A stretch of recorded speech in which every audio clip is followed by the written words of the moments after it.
Okay, guys, on this video, I'm just going to go over briefly how to complete a one-page lease option agreement. I like this one. It's very simple and straightforward. I think I acquired this one from Joe McCall, if I'm not mistaken. Thank you, Joe. And again, it's only one page, but it covers everything. If you run into a situation, and I always say run things by your attorney, but just for the sake of getting it done, I would recommend getting this one page lease option agreement completed.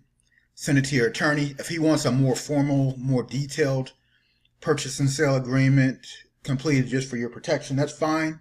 But get this one done first. I found that when you have sellers commit,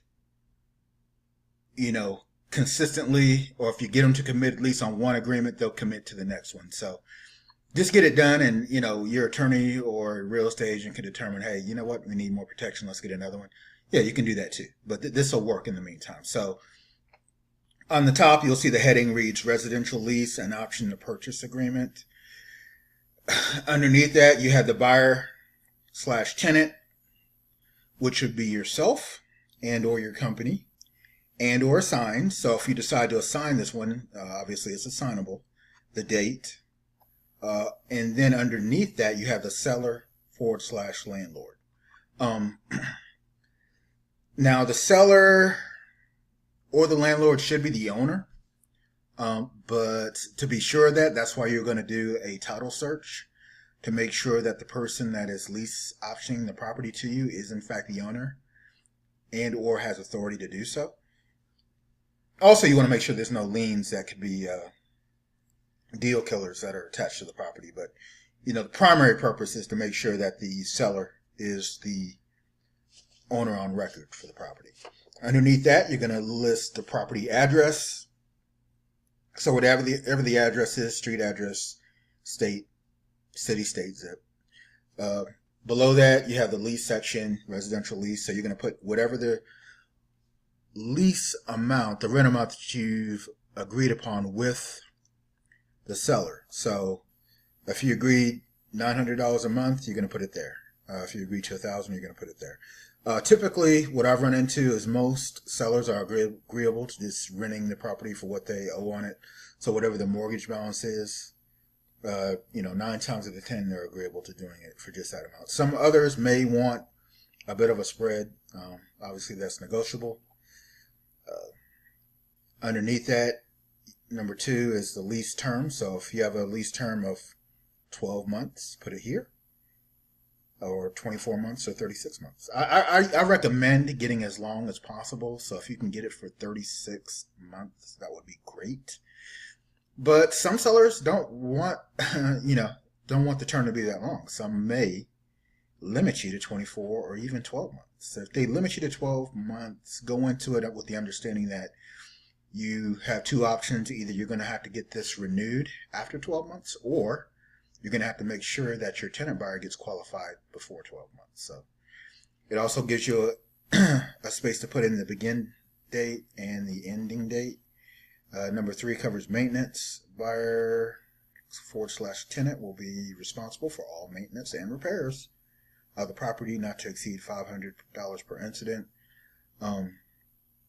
Anything above that, I would highly encourage getting a home warranty on the property. Either you do it once you acquire it, or even better, have the sellers do it, and or maybe have the buyer do it. Somebody needs to get property warranty on the home warranty on the property, just in case there are expenses that could be costly. Number 4, sublease. Buyer has the right to sublease this property with written consent of the seller/landlord. And this shall not be unreasonably withheld. So you're going in this with the understanding that, hey, I do intend on reselling it or subletting it to one of my tenant buyers. I don't hold that back. I don't keep that a secret from anybody. They have a full understanding of what I intend to do. They just don't know exactly how to do it. That's why I'm in the picture in the first place. The second portion of this agreement is the option to purchase. So number 1 would be the purchase price. That's whatever sales price you guys agreed upon. If you agreed upon $120,000, you put it there, or $130,000, put it there. Also, under number 2 gives you your option period and your beginning and ending date.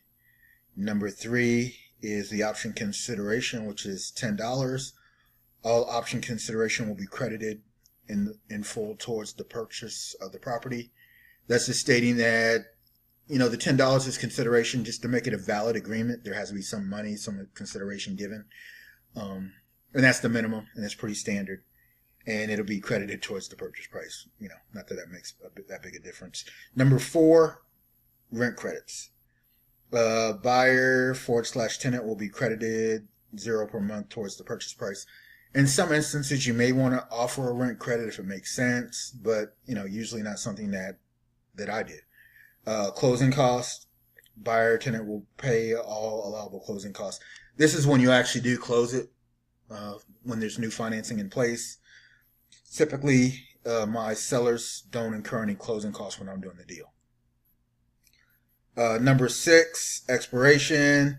If buyer/tenant doesn't find another tenant buyer to live in the home by whatever date, this contract will expire. So this is also an out clause. This gives you an opportunity to find and look for a qualified tenant buyer within a certain amount of time. Otherwise, it voids the agreement and you're no longer committed to actually lease optioning the property yourself. So I like that. I think it's clever and very effective to put that in there. I do like that. Number 7, inspection. This offer is contingent upon physical inspection of the property and subsequent completion of a more formal and signed residential lease with option to purchase agreement. So this covers the fact that, you're going to check out the property, make sure there's nothing significantly wrong with it. Make sure everything was disclosed, make sure there's no plumbing, electrical, things like that may be may need to be brought to code. It could be costly or expensive. And that it could be followed up with a more formal residential lease and option to purchase agreement, meaning one that's a little bit more substantial. I think I mentioned that earlier in this particular lesson, that your lawyer more than likely will want to follow up with a little bit more comprehensive lease option agreement, one that protects you. Non-exclusive. This agreement is non-exclusive and can be canceled at any time by either party. So basically, this allows for you to have a commitment to the property where you can remarket it to your buyers or potential buyers or your tenant buyers without having to have a real estate license. So it's non-exclusive, meaning that the seller can also continue marketing the property for sale or for rent on their own. And when you come with a good qualified tenant buyer, that's when you would want to commit with a more formal agreement at that point. Underneath that, you'll notice it reads this agreement is assignable, so you can assign it to another tenant buyer or even another investor. There's no agency, buyer/tenant. Whether you are or not a licensed real estate agent, you can just put it there. Obviously I do not have a real estate license, so I like to put that there. The license I feel would be restrictive for my purposes, though I do work with real estate agents. I just prefer not to have licensing personally. I like to have a little flexibility and not limited to certain documents I can use and certain language I can use when I'm discussing terms. Okay, this agreement allows for, if there's 2 sellers, husband and wife, or 2 partners or family members, they can sign here under the seller/landlord section. 2 buyers, like if it's just yourself, you just need to sign the top line. If you have a partner, you would both signatures, or if it's a husband and wife situation, both people can sign. And that pretty much covers it. A simple, straightforward, 1-page agreement to get things going, to execute. This document, one of the reasons why I really like it is it allows you to get a commitment and get the process started without you overthinking and worrying about, hey, are you going to be held, you're going to be held to commit on this agreement. There's a lot of out clauses in there. There's a lot of ways to protect you. So this allows for you not to hesitate or procrastinate in making offers. So use it, use it, use it. If you have any questions, contact me, let me know, and we'll go on to the next lesson.